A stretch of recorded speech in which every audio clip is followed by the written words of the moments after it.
인사합니다. 안녕하세요. 자, 오늘 공부 시작할 겁니다. 시간은 계속 흘러가고 실력은 쌓이지 않고 이제 불안함은 계속 가중되고 그렇죠? 예, 그렇습니다. 완벽하게 알고 시험 보러 가지 않습니다. 그러니까 제가 여기 서서 여러분에게 무슨 거짓말 하는 거 아니잖아요. 그러니까 완벽하게 정리하려 하지 말고 계속 반복적으로 하다 보면 돼요. 그다음에 이게 100점 맞는 시험이 아니잖아요. 만약에 80점 맞는 시험이다 그럼 뭔가 막 정리하고 그래야 돼요. 여러분 스스로 책도 하나 만들어보고 이렇게 해야 되는데 60점 맞는 시험이니까 그렇게 할 필요가 없어요. 그냥 꾸준히 계속적 반복적으로 학원 나와서 학원에서 하는 대로 따라가면 돼요. 그런 거지 무슨 정리하고 그럴 필요 없단 말이에요. 그다음에 이제 모의고사를 보게 되는데 모의고사를 이제 보는 게 좋아요. 나는 도저히 모의고사 보면 5바이트 나온다. 그러면 안 봐야지. 그렇지? 그렇지 않고는 모의고사는 보는 게 좋습니다. 근데 모의고사를 보면 점수는 그렇게 높은 점수가 나오지 않는다는 거. 그럼 뭐 점수 보고 실망하고 막 그래서 모의고사를 안 보려고 하는데 그러도록 봐야 됩니다.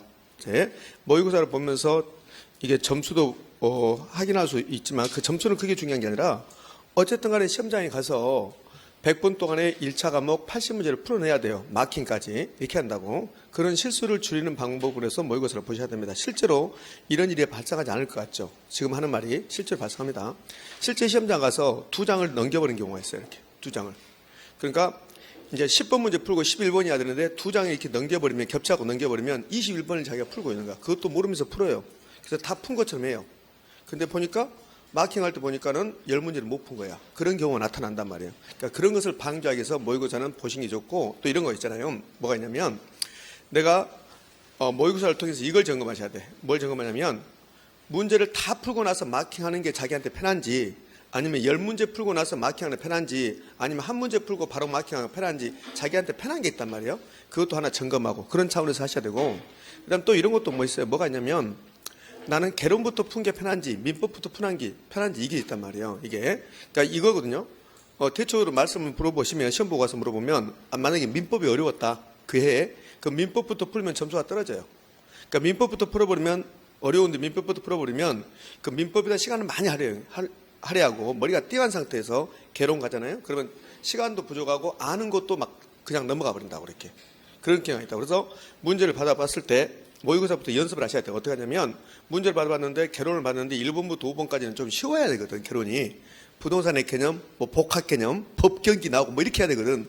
근데 1번부터 5번 사이에 내가 아는 게 2문제밖에 없다. 그러면 전반적으로 개론이 어려운 겁니다. 그럼 민법을 빨리 가야 돼. 개론 제껴놓고 민법으로 가야 돼. 민법을 봐서 가야 돼. 근데 민법도 어렵다. 그러면 이제 둘 다 어려운 거고 그렇지는 않을 거란 말이에요. 그렇지 않고 상대적으로 자기가 편하게 느껴지는 과목이 있을 거란 말이에요. 그 과목부터 먼저 풀어야 돼요. 그다음에 아무리 민법이 자기가 편하게 했다 하더라도 이거 다 알 것 같다. 그런다 하더라도 민법에서 50분을 넘어가 버리면 안 된단 말이에요. 그러니까 50분 안에 다 풀도록 노력을 하셔야 돼요. 그다음에 개론 가야 되고.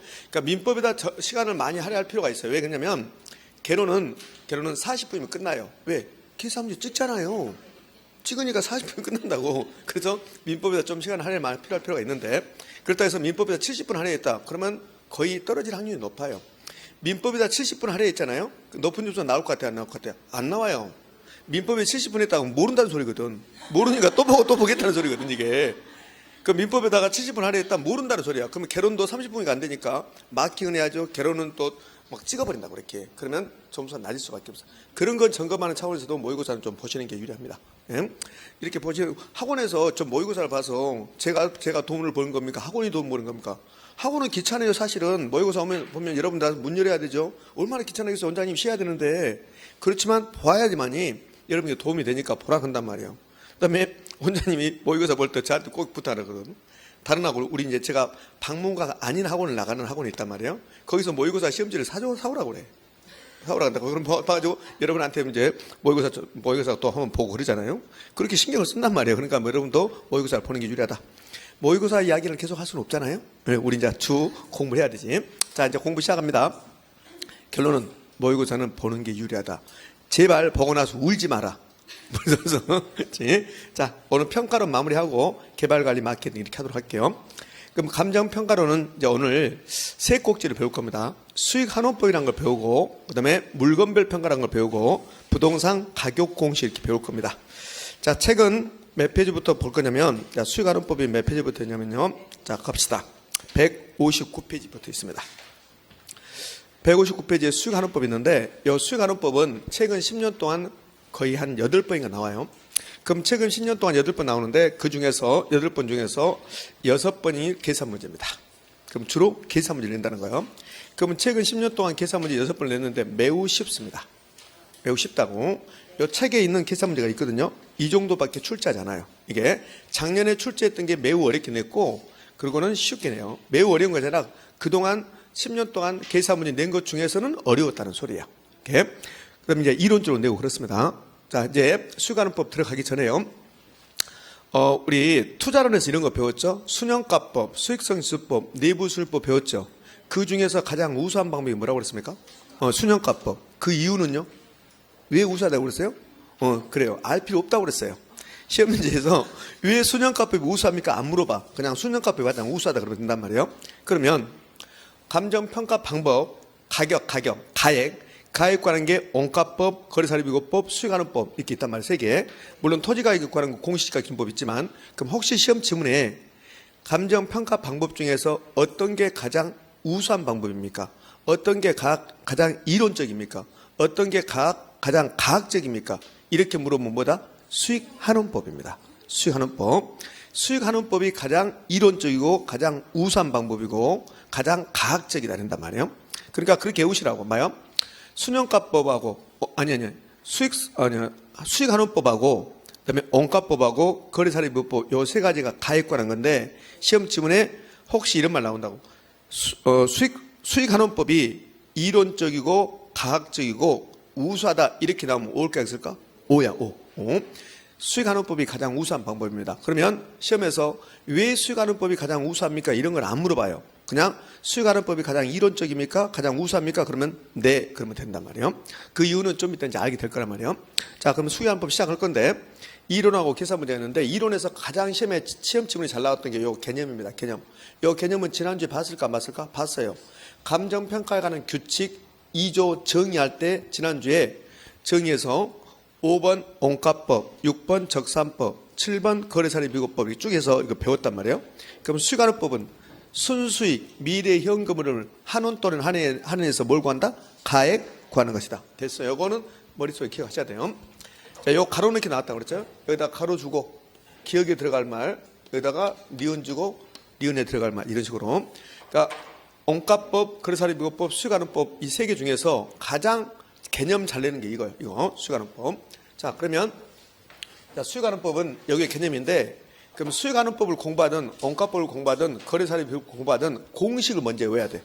공식을 외우고 나서 그 공식에 나온 용어들을 정리하면 수익환원법이 정리된단 말이에요. 그럼 이제 수익환원법 하기 전에 원가법 공식은요. 원가법은 제조원가에서 감가 수정한다. 이게 이제 원가법이란 말이에요. 그러면 원가법을 어떻게 공부한 거 봐봐요. 지난주에 공부했던 거 물론 기억이 없겠지만, 그죠? 선생님 우리를 너무 무시하는 것 같다? 아니요. 현실을 이야기하는 겁니다. 무시하는 게 아니라. 원가법은 제조달 원가에서 감가 수정액을, 감가 누계액을 이렇게 뺀다고 그랬어요. 그래서 적산가액 구했다. 이게 원가법이란 말이에요. 그럼 원가법 공부할 때 2가지를 공부하면 돼요. 요 제조달 원가하고 그다음에 제조원가에서 감가 수정을 빼는 것을 뭐라고 하냐면 감가 수정이라고 그래요. 감가 수정. 그럼 원가법은 2가지로 공부하면 된단 말이에요. 제조원가하고 감가 수정을 공부하면 원가법이 이론적으로 끝나는 거야. 그럼 제조원가는 기준 시점, 도급건설 기준, 수급의 이윤이 포함된다 이런 거 배웠잖아요. 그럼 감가 수정은 감가 유인이 있으니까 감가 수정하고 정액법, 정률법, 상한기금법 이런 거 배웠죠. 그럼 원가법 이론적으로 끝난단 말이에요. 그러면 수익환원법은 공식을 알고 그 공식에 나온 말들을 정리하면 수익환원법이 끝난단 말이에요. 그럼 수익환원법 이제 공식 볼게요. 공식. 수익환원법의 공식은 순수익을 한원율로 나누는 거라고. 순수익을 한원율로. 그럼 이런 거잖아요. 이 부동산을 수익환원법으로 평가한다. 그럼 이 부동산으로부터 나온 순수익이 있을 것이다. 이 순수익을 한원율이라는 걸로 나눈다. 근데 여러분이 한원율이 뭔지 알아요, 몰라요? 모르잖아요. 모르니까 지금부터 한원율이 뭔가 공부하겠다는 소리예요. 그러면 수익환원법이 정리되려면 두 가지. 순수익하고 한원율이 정리되면 끝나는 거야. 그럼 우리의 관심사는 순수익과 한원율 중에서 어떤 게 시험에 더 잘 나옵니까? 그게 관심사야. 어떤 게 시험에 잘 나옵니까? 그게 관심사란 말이에요. 어떤 게 잘 나와요? 한원율이. 한원율이 순수익보다 출제할 확률이 거의 10배 내지 100배가 더 많아요. 그러니까 순수익은 나올 일이 거의 없어요. 시험에. 그러면 수익환원법의 공식은 순수익을 뭘로? 한원율로 나눈다. 그러면 부동산 가격이 되는데, 근데 그게 수익환원법이니까 이름을 수익가격, 수익가액, 가격에도 되고 가액에도 상관없어요. 이걸 부동산 가격을 부동산 가액 또는 부동산 가치, 수익가격, 수익가액 이렇게 해도 상관없다는 거예요. 이렇게 가격, 가액 막 혼용해서 쓰고 있으니까. 자, 이게 수익환원법이에요. 그럼 수익환원법 공부할 내용은 순수익하고 뭘 공부한다? 한원율을 공부하면 된단 말이에요. 이게. 자, 그러면 여기 지금 분수식인데 그동안 요 배웠던 분수식, 여기서 분수식이 나오면 우리는 반드시 요거 이렇게 이 두 개는 비례 반비례 반비례 요거 계속 낸단 말이에요. 시험에 계속 반비례라는 거. 저하고 부동산의 결혼 배우면서 분수식 논리를 제가 엄청 많이 알려줬잖아요. 엄청 잘 나온다고 분수식 논리가. 얘도 분수식 논리 비례 반비례 반비례 요거 계속 내잖아. 계속 한원율이 31회 때 33회 때 요 2년 지금 요 이렇게 최근에 두 번 이렇게 한원율 나왔다고요. 나중에 이제 기출문제를 보면 알겠지만 요 33회 때 작년에 출제했던 한원율은 31회 때 출제했던 거하고 똑같아요. 100% 33회 때 출제자가 31회 때 문제를 보고 그대로 베껴놓은 거야. 약간 차이를 둬. 약간. 똑같은 거예요. 그때도 이렇게 나오죠. 두 번 다 나와. 두 번 다 한원율과 부동산 가격은 비례입니까? 반비례입니까? 반비례 관계에 있다. 이렇게 된단 말이고. 모든 분수식은 그렇게 될 거니까. 자, 그러면 이제 이게 공식이고. 그러면 순수익하고 한원율 둘 중에서 한원율을 공부한다고 그랬잖아요. 자, 그럼 계속 가볼게요. 부동산 가격과 한원율은 무슨 관계 있다? 반비례. 요즘은 반비례라도 잘 안 내요. 그럼 반비례 안 내고 뭐라고 내냐면 이렇게 내요. 한원율이 높아지면 부동산 가격은요 낮아진다. 그렇게 된단 말이에요. 이렇게. 그게 반비례니까. 선생님 그게 반비례야? 그게 반비례예요. 이렇게. 자, 그러면 이제 순수익하고 한원율 공부할 건데 무엇부터 공부할까요? 순수익부터. 그럼 순수익은 총수입에서 총비용을 뺀 건데 순수익은 총수입에서 총비용을 뺀 것다. 요거 나왔다. 그럼 제가 여기서 걸어갈 겁니다. 이렇게 걸어가 볼 거예요. 안 나와 이거. 안 나온다고. 그럼 순수익에서 뭐 딱 하나 기억하냐면 순수익에서 시험에 나올 것은 딱 이거 하나밖에 없어요. 순수익은 이거 봐요. 대상 부동산이 장래 산출할 거 기대는 순수익. 요 장래. 요것만 기억하면 돼요. 그럼 이렇게 된단 말이에요. 수익환원법에는 순수익이 있어야 됩니까? 없어야 됩니까? 있어야 되지. 그러니까 순수익이 있어야지. 수익환원법에서는 순수익이 있어야 되고 한원율이 있어야 된단 말이에요. 그럼 시험은 수익환원법에서 말하는 순수익은 이 부동산의 과거의 순수익입니까? 현재의 순수익입니까? 미래의 순수익입니까? 딱 그것밖에 안 물어봐요. 그러면 순수익은 과거, 현재, 미래. 그것만 기억하시면 된단 말이에요.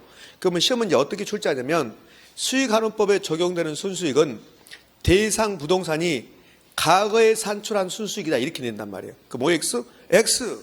수익환원법은 이 부동산이 앞으로 미래에 발생할 순수익을 한원율로 나눈다. 그게 수익환원법이야. 그럼 순수익은 미래 순수익입니다. 그것만 기억하면 돼. 그럼 이제 시험은 이렇게 한단 말이에요. 장래 미래 순수익이다. 이렇게 모으고 이제 수익환원법의 순수익은 과거의 순수익이다. X. 현재의 순수익이다. X. 과거의 순수익이 아니고 현재 순수익도 아니고 이 부동산이 앞으로 발생할 순수익을 평가사가 예측해서 그걸 한원율로 나눈단 말이에요.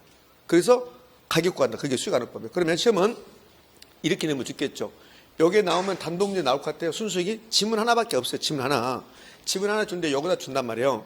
그러면 순수익은 대상 부동산이 과거 및 현재에서 발생시킬 순수익을 말한다. 그건 X야.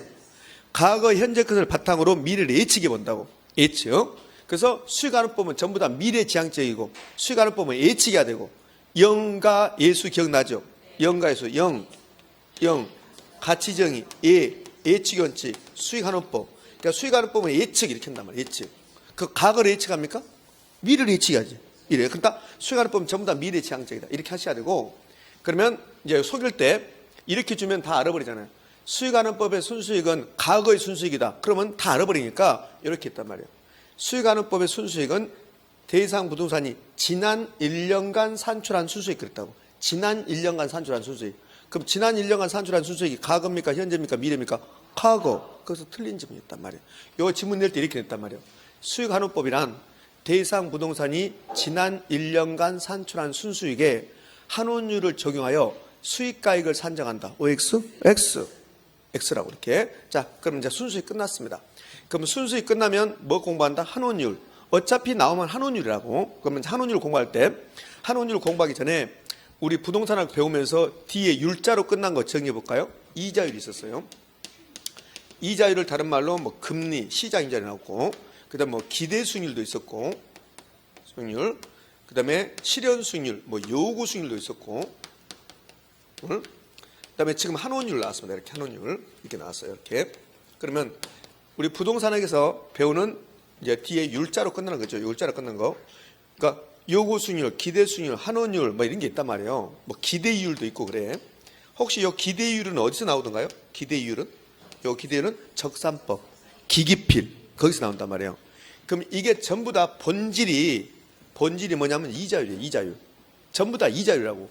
이자율인데 어느 경우에는 요구 수익이라고 부르고 어느 경우는 환원율이라고 부르고 어느 경우는 기대 수익이라고 부르고 한단 말이에요. 여기 본질은 다 이자율이에요. 이자율. 그게 머릿속에 있어야 돼. 그러면 이제 한번 제가 질문해 볼게요. 요 환원율의 본질이 뭐라고요? 이자율이죠. 그럼 이자율이 높아지면 환원율은 어떻게 될까? 높아지겠지. 환원율의 본질이 이자율이니까. 그럼 이자율이 높아지면 환원율도 높아지게. 그게 작년 시험 문제예요. 뭐가 그렇게 어려울까? 아무것도 아니라니까요. 아무것도 아닌데 여러분이 요거 나오고 퍼센트 0.75 이렇게 나오고 0. 이렇게 율 나오고 인플레이션 나오는 순간 멘붕이야. 멘붕. 그러면 막 이런다고. 왜요? 9시에 연예가 중계를 봐버리니까 그래요. 뉴스를 보면 그나마 안 할 텐데 9시에 연예가 중계를 보니까 율자 나오면 미칠 것 같아요. 그러니까 본질이 다 이자율이야. 아무것도 아니라 그냥 이자율 그러면 된다고. 특히 환원율하고 요구수율이 같은 말이야. 요거 같단 말이라는 것을 알아야 돼. 그러면 문제가 매우 쉬워진다고. 일단 율자가 나오면 전부 다 이자율이다. 그런데 본질이 이자율하고 똑같진 않아. 그러니까 환원율이 이자율하고 똑같은 말입니까? 그렇진 않다고. 본질이 이자율이야. 본질이 그러면 이자율에다가 뭔가 더하고 빼고 이렇게 한단 말이에요. 그게 환원율이야. 그러니까 본질이 이자율이라는 것만 알고 있으면 되네. 환원율이. 자, 그럼 여기까지 되고 이제 환원율 공부할 거예요. 이제 본질 이자율이라고 그랬어요.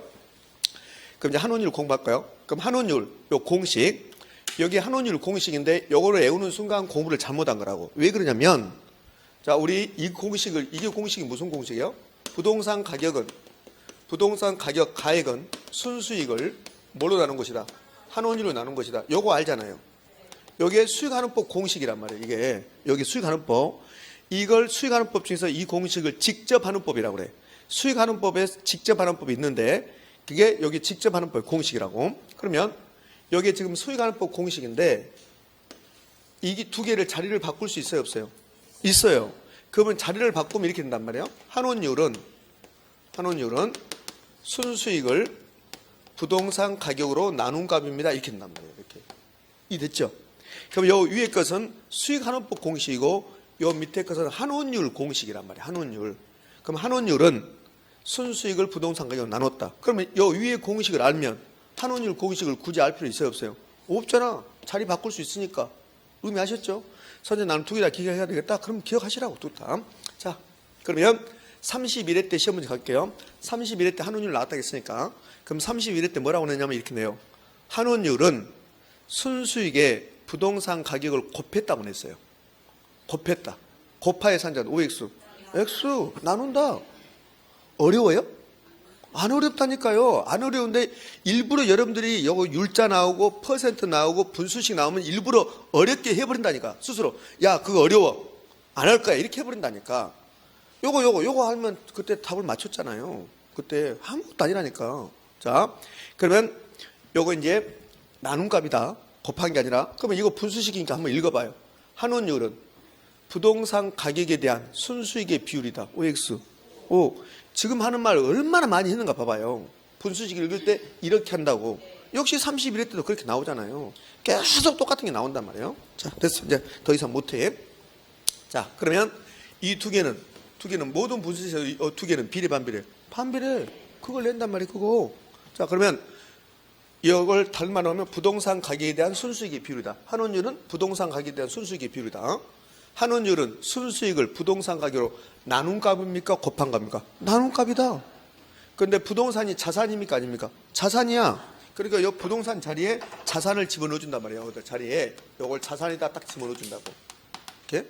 그러면 환원율은 순수익을 부동산 가격으로 나눈다 했는데 왜 여기는 또 자산 가격으로 나눈다 그지? 넌 틀렸다. 그럼 미쳐버리지 이제. 이걸 자산이라 했다고 틀렸다고 미쳐버리지. 부동산이 자산이잖아요. 그렇지? 부동산 많은 사람은 야, 저 사람 자산가야? 그렇게 이야기하잖아요. 그 말은 되는데 왜 여기는 안 되냐고 그게. 부동산 많으면 그 사람 자산가야 그렇게 말합니까 안 합니까? 하잖아요. 그런데 왜 시험지에서는 부동산을 자산이라고 하면 틀렸다고 하냐고. 그럼 말이 안 되는 거지. 자, 이제 됐네요. 그럼 환원율은 부동산 가격과 무슨 관계있다? 반비례. 환원율과 부동산 가격은 반비례 관계있는데 요즘은 이렇게 내지 않고 환원율이 높아지면 부동산 가격은 높아집니까? 낮아지면 된단 말이에요. 그렇죠? 환원율이 상승하면 이제 부동산 대신에 제가 자산을 바꿨잖아요. 자산 가격은 뭐 한다? 하락한다. 그럼 반대로 환원율이 떨어지면 자산 가격은 뭐 한다? 상승한다. 이렇게. 요거 다 시험이 냈던 거 최근에. 자, 이제요.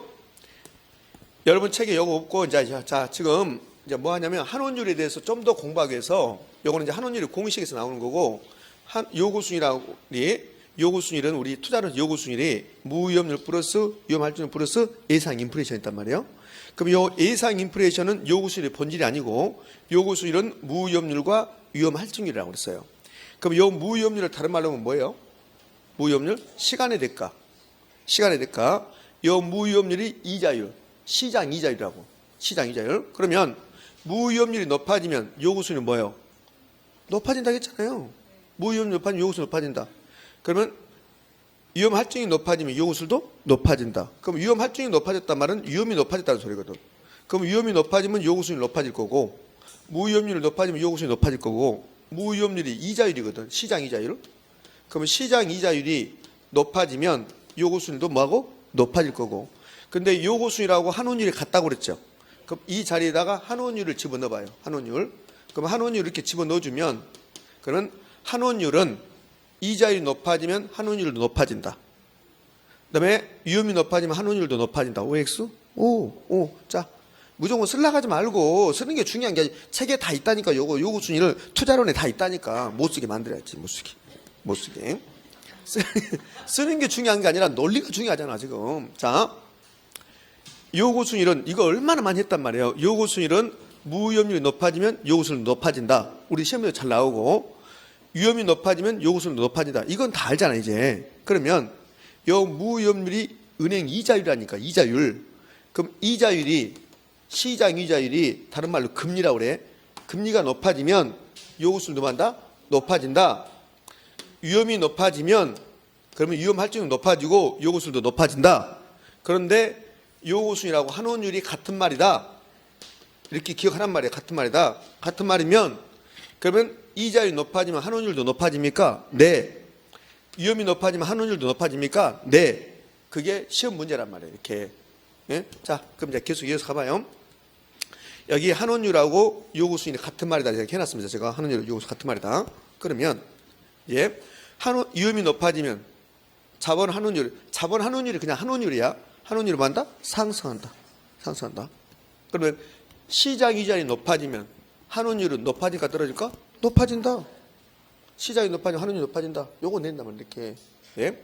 자, 이제 환원율에 대해서 이제 마무리됐습니다. 이제 완전히 마무리된 게 아니라 환원율이 이제 본질적인 이야기 끝났어요. 그럼 환원율은 여기 있는 거 요거요. 여기 있는 것은 요 공식만 알면 되잖아요. 환원율은 순수익을 부동산 가격으로 나눈 값이다. 그럼 환원율은 순수익을 부동산 나눈 값이다. 이렇게 하고 환원율과 부동산 가격은 비례 반비례 관계 있다. 그렇게 하고 환원율과 요구순위 같은 말이다. 그럼 위험이 높아지면 요구순위 높아지고 환원율도 높아지고 시장이 높아지면 요구순위 높아지고 환원율도 높아지고. 자, 이제 환원율의 구성이라고 있을 겁니다. 환원율 구성. 이 환원율의 구성은 예전에 잘 나오고 요즘 잘 안 나와요. 이게 논리적으로 할 때 약간 어려운데 예전에 이렇게 외웠습니다. 어떻게 외우냐면 한 20여 년 전에 이거 나왔어요. 환수회라고 이렇게 외웠어요. 환수회. 환원율은 자본 순위율 플러스 자본 횟수율 이렇게 외웠단 말이에요. 자, 그럼 이제 여기에 무슨 말인가 제가 설명할 건데 여러분들 내가 은행에다 10억을 예금했어요. 그러면 10억이라는 돈이 자본이죠. 자본. 그러면 10억을 예금했는데 은행에서 이자율을 5% 준다 이게 5%. 그러면 나의 자본의 수익률은 몇 퍼센트입니까? 5%. 그러니까 자본 수익률이 이자율이라고. 이자율하고 할인율이 똑같은 말이란 말이에요. 자, 그러면 이제 제가 한원율의 지금 구성이야. 한원율 구성인데 한원율의 본질이 뭐라고 그랬어요? 이자율. 한원율. 그러니까 율자 들어가면 요구 수익률이든 한원율이든 율자 들어가면 본질이 전부 다 뭐요? 이자율이라니까. 그러면 기대 수익률이라고 있다고. 기대 수익률. 본질이 이자율. 기대 이율이라고 있다고. 율자 붙은 거 제가 다 이야기하는 거 지금 율자 붙은 거. 그럼 우리가 공부한 것 중에서 기대 수익률도 있고 기대 이율도 있고 한원율도 있고 요구 수익률도 있고 본질은 전부 다 뭐다? 이자율이야. 그럼 혹시 이자율이 높아지면 기대 이율도 높아집니까? 네. 그러면 된단 말이에요. 물론 그것은 내지 않지만 그렇게. 자, 그러면 자, 10억이라는 돈이 있는데 자, 지금부터 이제 한원율의 구성이 왜 이렇게 되는가를 할게요. 이 10억이라는 되는데요. 은행에다 예금을 합니다. 그럼 은행에다 예금을 했더니 1년 동안 이자율이 5%란 말이에요. 그러면 신한은행에서 내가 10억을 제공했더니 1년에 이자율을 5% 준다 한다고. 그러면 나의 자본 수익률은 몇 퍼센트입니까? 5%. 그러니까 이자율이 자본 수익률이란 말이에요. 이렇게. 자, 근데 내가 은행에 내지 하지 않고 부동산에 투자해요. 자, 이제 전제는 이 부동산 투자하는데 전제는 부동산 가격은 올라가지 않는다 이봐요. 부동산 가격이 올라가지 않는다. 그럼 이 부동산에 투자해서 이 부동산으로부터 이제 임대료 수입을 받는데 그 이제 수입을 받아서 이걸 수익률로 계산했더니 이 부동산 투자에서 수익률이 5% 나온대요. 5%. 그럼 내가 10억이라는 돈을 은행에다 예금해도 나의 수익은 5%고 부동산에 투자해도 수익은 5%입니다. 부동산 가격은 상승하지 않는 것을 전제로 해요. 가격 올라가지 않는다. 가격 상승이 없다. 가격 변화가 없는 거야. 상승도 없고 가격 하락도 없다라고 가정을 해봐요. 그러면 여러분들은 10억이라는 돈을 은행에다 예금할 겁니까? 부동산 살 겁니까? 예금해야죠. 그럼 왜 예금을 해야 돼요? 네? 아, 위험이 없어서? 그것도 답이고 또 해보세요. 아, 그랬어요. 네, 맞습니다. 다 맞아요. 근데 지금 여기서 원하는 답이 나오지 않고 있습니다. 자, 은행에다 예금하면 5% 수익이죠. 그 부동산에 투자하면 5% 수익이죠. 수익은 똑같죠. 근데 부동산에 투자하면 어떤 일이 발생하냐면 부동산은 감가가 돼. 감가. 가치가 감소된단 말이에요. 그럼 은행에다 예금하면 1년에 5% 이자를 받고 원금 10억이 그대로 남아있어 안 남아있어요? 남아있어요. 근데 부동산에 투자하면 수익을 5% 내는데 감가가 되죠. 감가. 그러면 이 부동산이 1년에 2% 감가된다고요. 감가율이 2%라고 가정을 해봐요. 그럼 부동산에 투자한다면 5% 수익이 나오는데 실질적인 수입은 몇 퍼센트야? 3%야. 3%라면. 그래서 부동산에 투자한다면 그러면 이 5% 수익에다가 감가되니까 2%가 더해서 수익을 요구한다고. 수익을. 그걸 한원율이라 한단 말이에요. 한원율. 이해됐죠? 그럼 한원율은 요 수익률, 이자율에다가 2% 더한 거야. 2%가 감가상각률. 요 상각률. 그러니까 이런 거지. 내가 부동산에 투자하면 그러면 은행에 예금하지 않고 부동산에 투자한다면 1년에 2%가 감가된다면 2%만큼 자본을 더 회수해야 돼. 빼내야 돼. 즉 7%가 나와줘야만이 은행 수입하고 똑같다는 소리야. 그래서 한원율이라는 것은 부동산에 투자한다면 요구하는 수익인데 그거는 은행 이자율에다가 뭘 더한 것이다. 상각률. 부동산에 삼각되니까 상각률. 즉 상각률은 2%가 삼각되면 투자자는 2%만큼 더 빼내야 된다. 부동산에서 해수해야 된다. 그래서 해수율이라고 부른다고. 이게 한원율이에요. 한원율. 그럼 한원율의 본질은 상각률입니까? 수익률입니까? 수익률. 그게 수익률이 이자율이란 말이야. 이자율. 선생님 나는 모르겠다. 그럼 하지 마. 하지 말고 그럼 한원율은 어떻게 수익률하고 해수율로 구성된다. 이렇게 하면 된다고. 이걸 환수해라고 하고 이제 시험은 어떻게 되냐면 이제 가로 넣기 준단 말이에요. 가로 넣기. 여기다가 가로를 주고 한원율 이렇게 써놓고 그다음에 이자를 써놓고 여기다 가로 넣기 주고 가로에 들어갈 말이 캔단 말이에요. 그럼 뭐요? 해수율 이렇게. 자, 됐어. 이해 안 되면 이해하지 말라고. 더 이상 어떻게 설명을 해요? 이해 안 되면 뭐 이해가 안 된다 하면 될 건데 이제. 자, 그럼 이제 한원율 본질을 다 배웠고 구성 배웠습니다. 그럼 한원율 계산 방법이 있다고. 이건 한원율 산정 방법이라고 한다고. 환원율 산정 방법에 시장 추출법, 조성법, 그다음에 투자 결합법이 있어요. 물리적 투자 결합법, 금융적 투자 결합법이 있고 이렇게 있단 말이에요. 이렇게. 그다음에 또 뭐가 있냐면 이제 이것만 있는 게 아니라 이런 것도 에르두법도 있고 부채 감당법이 있어요. 그럼 5가지가 제시됐는데 이걸 앞머리 따서 시조 12라고 부르는 거야. 시조 12라고. 시조 12. C가 시장 추출법, 조가 조성법, 투가 투자 결합법이라는 게 있고 L이 에르두법이 있고 부가 부채 감당법이 있다고.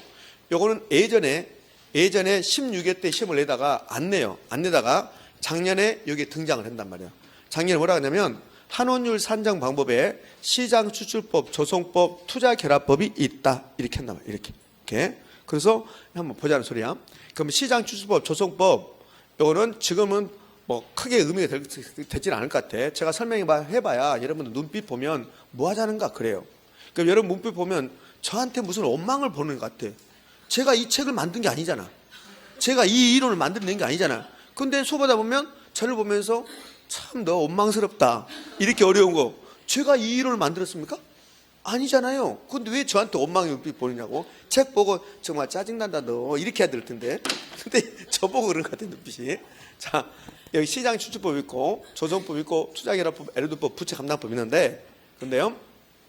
이 2개는 큰 의미가 없고 이제 봐요. 혹시 투자결합법이 나오면 이 투자결합법 그럼 이제 아무리 설명해도 여러분 잘 이해가 안 된다니까요. 아까 환원율 구성 설명하고 나서 제가 느꼈어요. 아, 이거는 설명이 크게 되면 안 되겠다. 느꼈다고. 환원율 구성이 그렇게 어렵지 않은데 여러분 눈빛은 별로 안 좋았단 말이에요. 이제 그러면 무조건 외우셔야 돼요. 투자결합법이 나오잖아요. 그러면 시험에서 투자결합법이 나오면 이것만 기억하면 돼요. 다르고 분리될 수 있다고 이렇게. 요거 하면 된다고. 요거. 그러니까 혹시 투자결합법이 시험에서 나왔다. 그럼 저 말밖에 안 나와요. 정말 다르고 분리될 수 있다. 그러면 투자결합법은 2가지가 있어요. 물리적 투자결합법과 금융적 투자결합법이 있는데 그런데 물리적 투자결합법은 토지 건물 결합이고 금융적 투자결합법은 지분 재단 결합이다.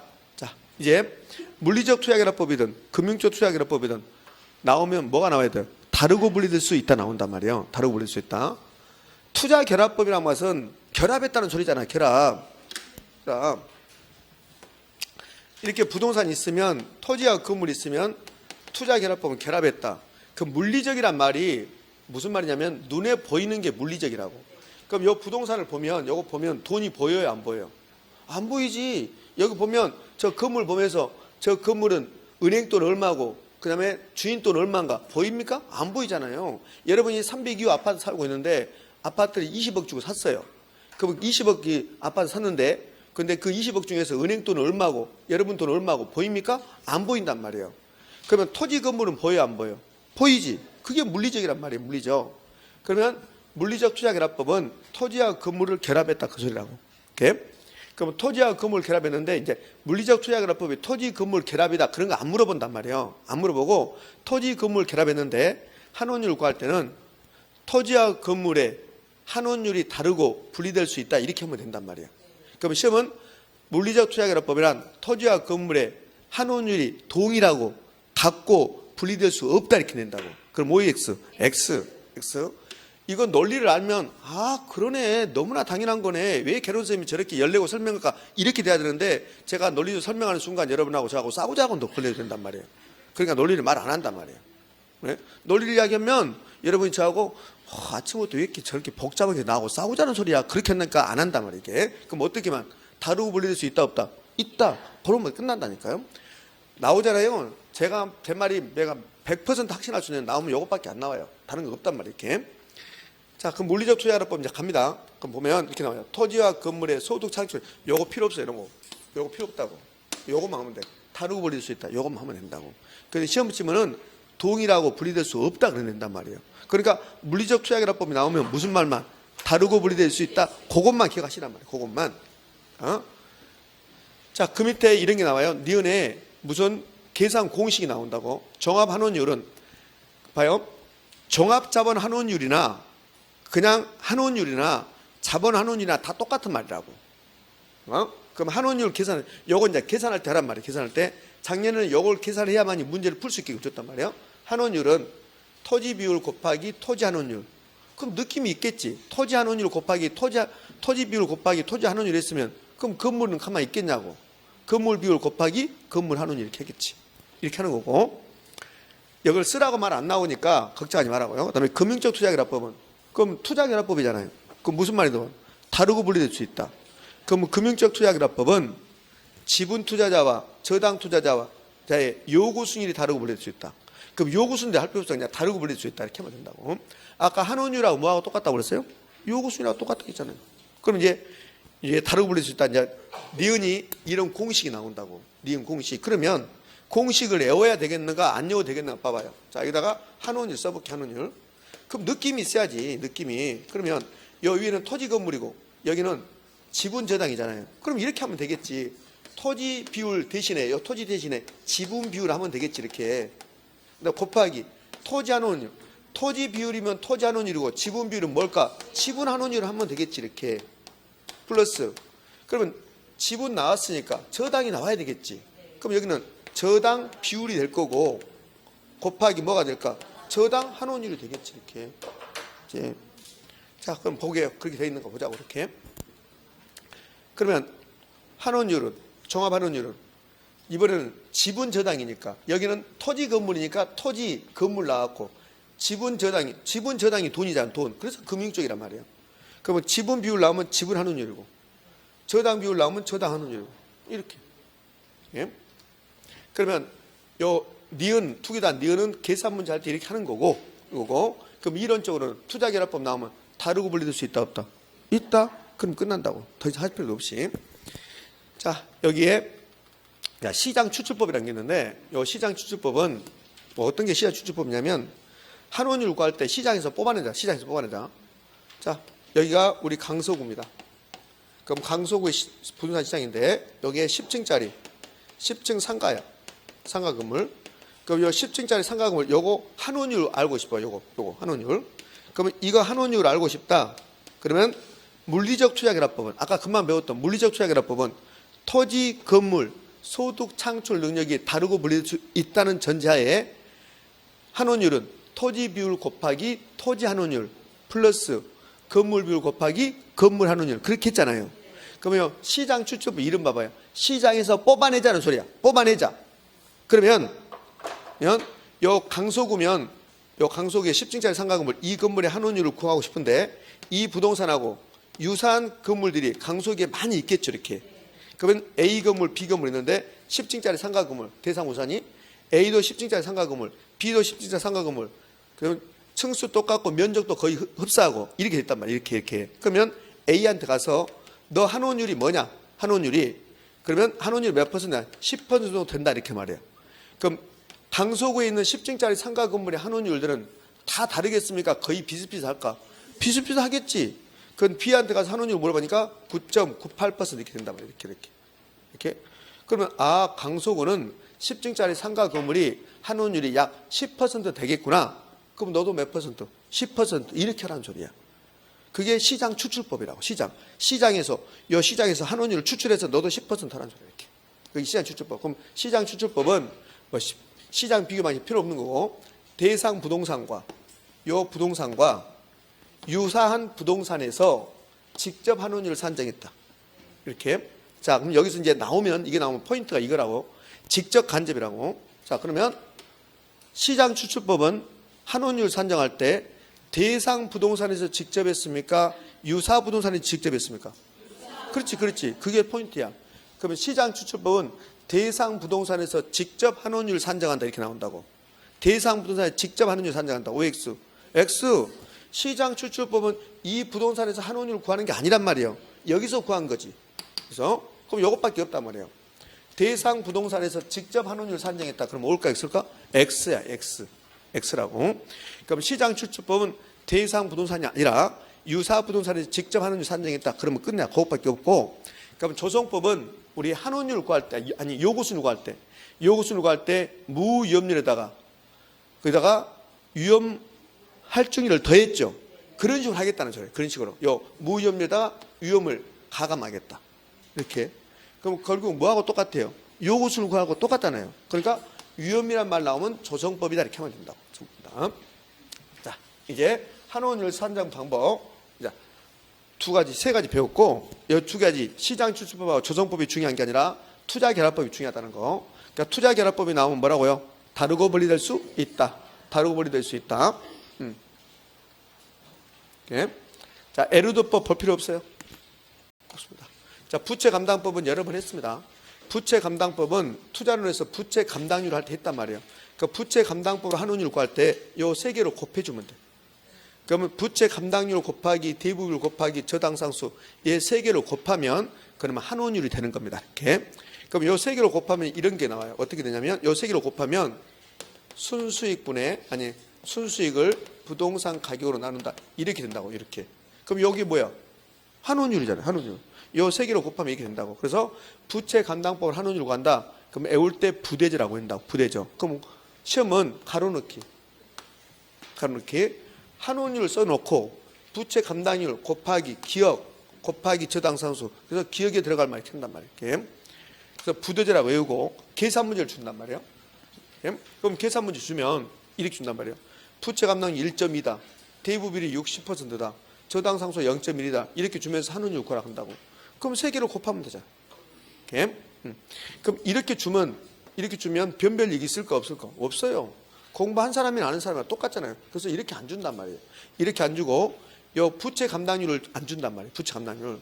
그 부채 감당 안 주면 부채 감당률 구하면 되잖아요. 그러면 부채 감당 1.2다 이렇게 안 주고 이렇게 주겠지. 요걸 이렇게 주겠지. 순용업 소득이 이게 1억 2천이다. 그 부채 서비스액이 1억이다 이렇게 준단 말이에요. 1억. 이거 그 부채 감당률이 몇입니까? 1.2잖아. 이렇게 나누는 거니까 이렇게. 자, 환원율 다 마무리됐습니다. 근데 시험은 계산 문제 나오고 이렇게 할 건데, 자, 이런 식으로 나올 수 있어요.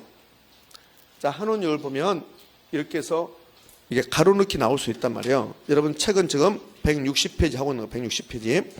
그 160페이지 가면 환원율에 대해서 이렇게 가로넣기 나온단 말이에요. 그럼 환원율은 여기 환원율 공식이잖아요. 환원율은 순수익을 부동산 가격으로 나눈 것이다. 그럼 기억에 들어갈 말 순수익. 자, 그다음에 2번은 환원율은 본질이 수익률인데 이자율인데 여기다가 감가상각률을 더한 것이다. 한수에. 그다음에 3번 환원율 구하는데 종합 들어가도 되고 안 들어가도 상관없어요. 토지 비율 곱하기 토지 환원율, 건물 비율 곱하기 건물 환원율이란 말이에요. 그럼 도대체 이게 뭐냐? 이거 결합했잖아. 토지하고 건물 결합했잖아요. 그러면 결합법이다. 무슨 결합법? 물리적 투자 결합법. 자, 4번 금융적 투자 결합법은 토지 비율 대신에 지분 비율, 건물 대신에 저당 비율. 그러면 금융적 투자 결합법은 지분 비율 곱하기 지분 환원율이고, 그다음에 저당 비율 곱하기 뭘까? 저당 환원율이란 말이에요. 근데 그 저당 환원율이 저당 상수라고. 그럼 여기에 저당 상수가 들어가도 된다 안 된다? 된다. 이렇게. 부채 감당법은 부대죠. 부채 감당률 곱하기 대부비율 곱하기 저당 상수. 됐나요? 네, 이렇게 자, 됐습니다.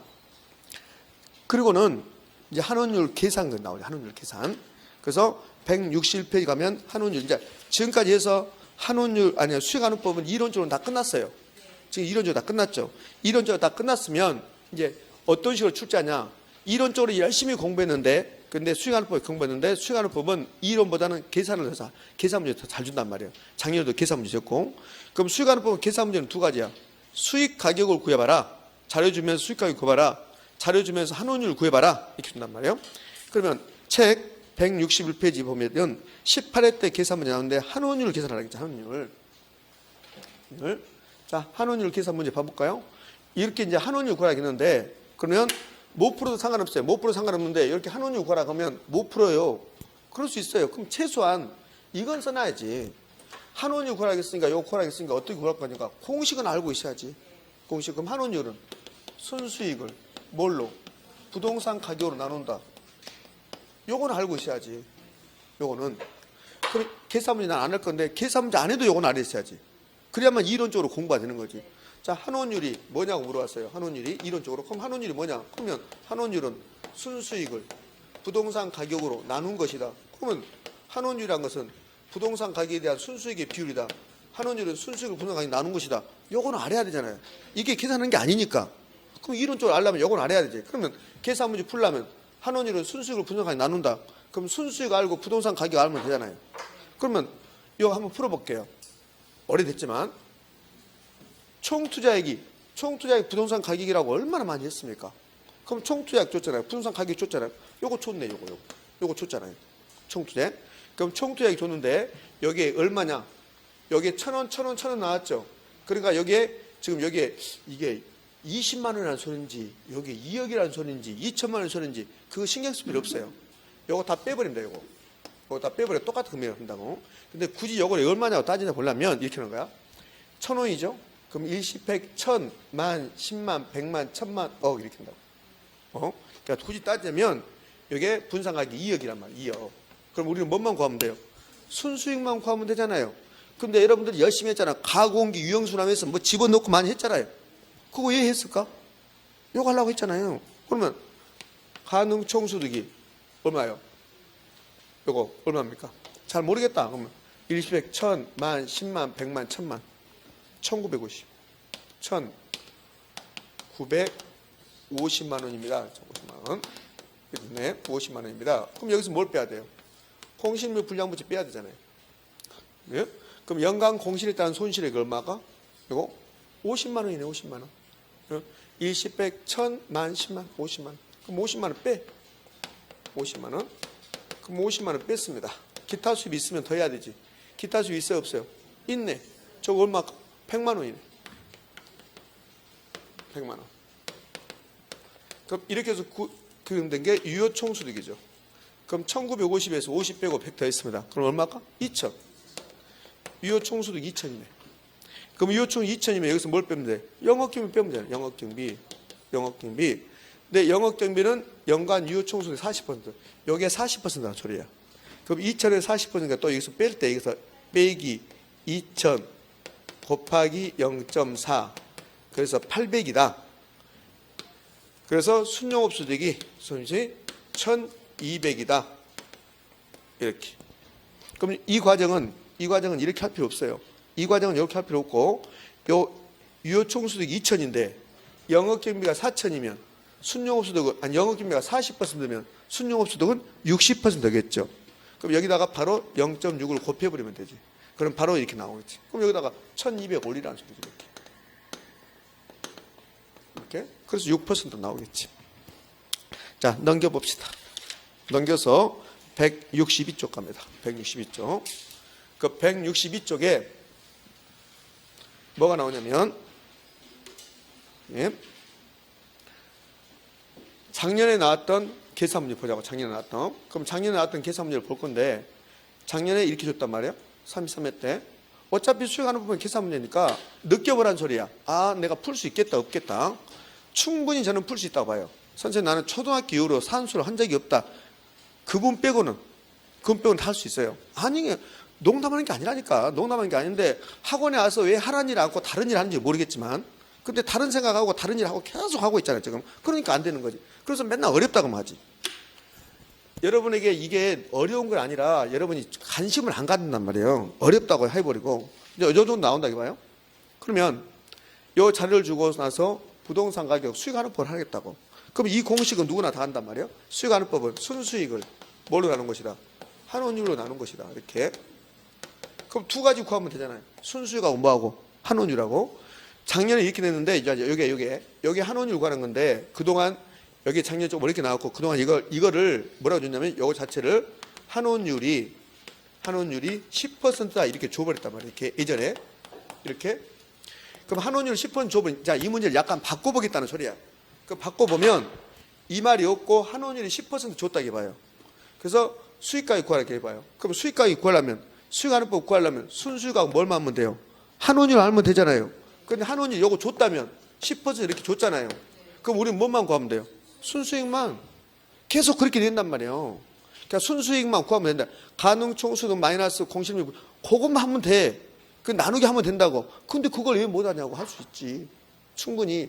이거는 엄청 쉬운 거라고. 근데 작년에 약간 어렵게 됐어요. 요거를 한원율 이렇게 안 줬으니까, 요거를.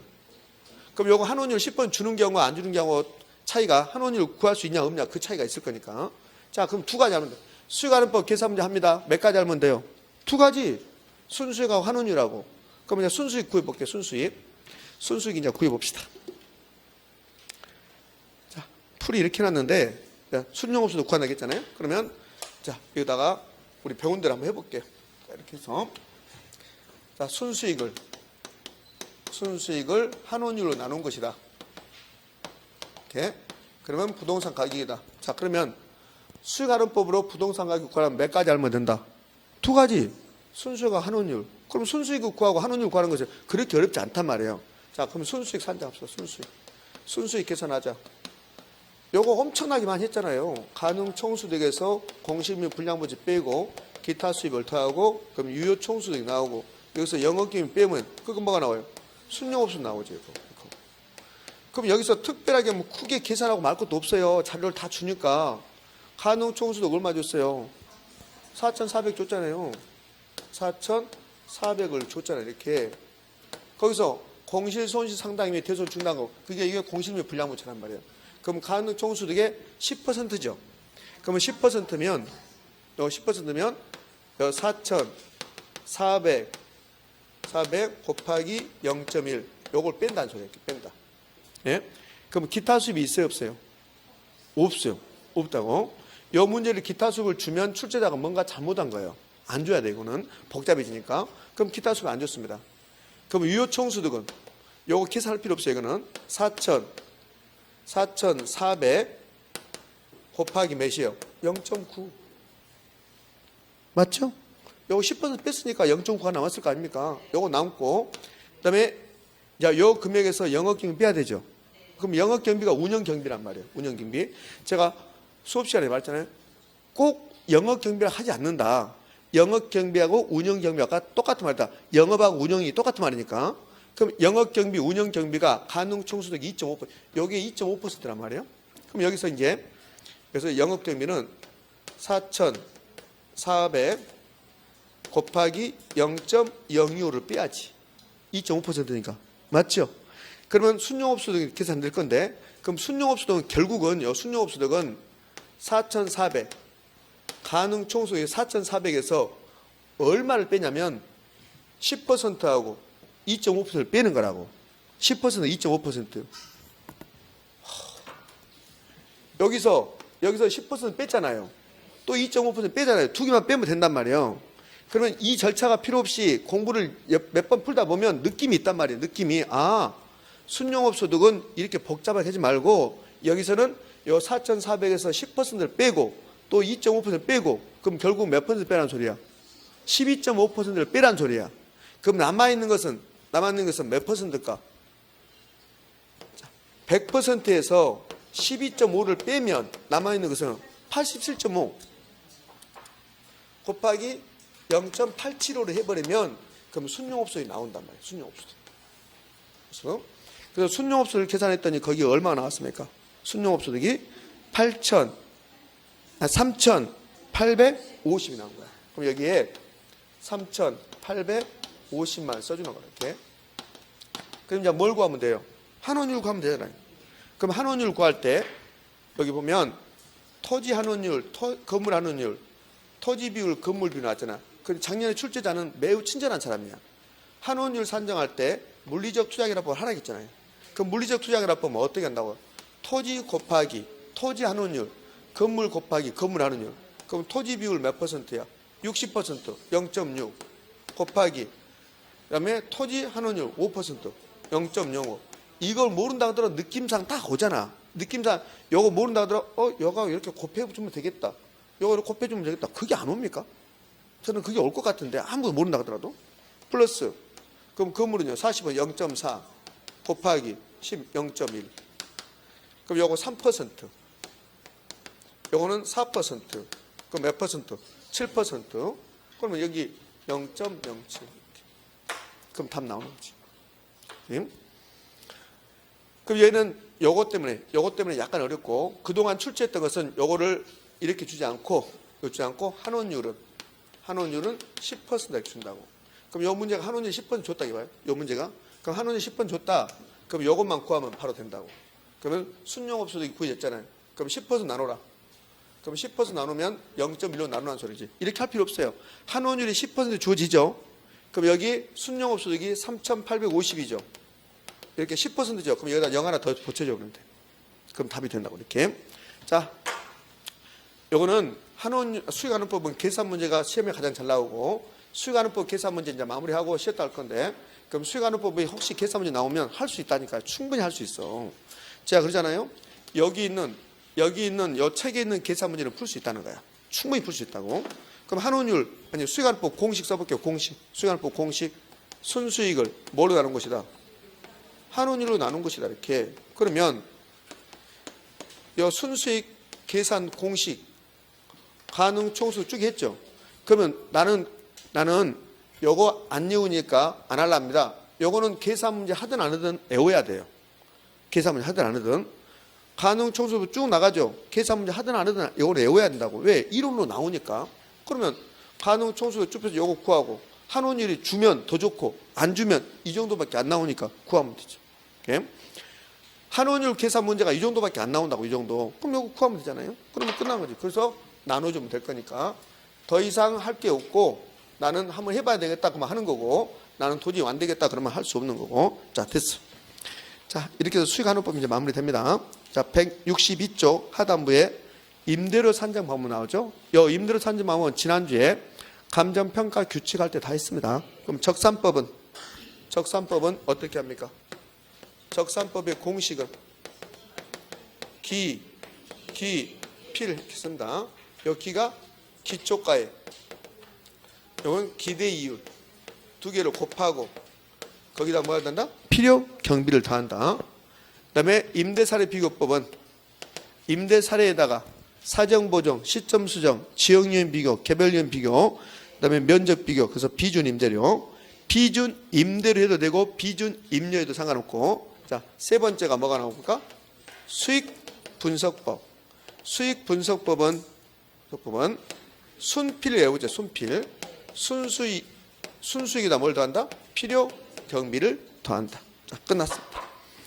자, 이렇게 해서 수익환원법 마무리됐고 이제 164쪽 하면 감정평가 규칙 물건별 평가 나왔나요? 자, 여기서부터는 10분 쉬었다 이렇습니다.